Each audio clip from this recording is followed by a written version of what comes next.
Hi friends, అస్సలం వాలేకుమ్. ఇప్పుడైతే శనగపప్పు వంకాయలు వేసి ఎలా కర్రీ చేయాలో చూసేయండి. ఇదైతే నాకు లేదండి, వేరే వాళ్ళకైతే అడిగి చేస్తున్నాను. ఫస్ట్ అయితే శనగపప్పు బాగా వాష్ చేసి అయితే పెట్టుకున్నానండి. తర్వాత అందులో టమాటోస్, పచ్చిమిరపకాయలు, ఎర్రగడ్డ, అలాగే కొద్దిగా పసుపు వేసి లాస్ట్లో అయితే తెల్లగడ్డలు కూడా వేసానండి. జీలకర్ర అలాగే మెంతులు అన్నీ వేసేసి కుక్కర్లో 2 విజిల్స్ అయితే పెట్టుకున్నానండి. ఆ తర్వాత చూడండి పప్పు ఉడికిందో లేదో చూసుకున్నాను. పప్పు బాగా ఉడికిన తర్వాత అందులోకి అయితే కొద్దిగా చింతపండు, అలాగే వంకాయలు, మామిడికాయ అయితే ఒకటి వేసుకున్నానండి. మామిడికాయ ఒకటి వేసుకున్నాను కాబట్టి చింతపండు కొంచెమే తీసుకున్నాను. మరో 2 విజిల్స్ పెట్టిన తర్వాత బాగా ఉడికాయండి.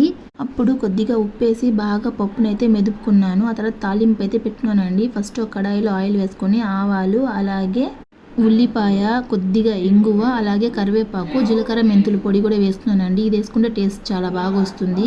ఒకసారి మీరు ట్రై చేయండి. చాలా అంటే చాలా బాగా వచ్చిందండి. ఇది ఒక 5 మినిట్స్ పెట్టి ఆపేయడమే అండి, అంతే, ఇంకా రెడీ అండి. మీరు ఖచ్చితంగా ట్రై చేయండి. Please subscribe. Bye bye.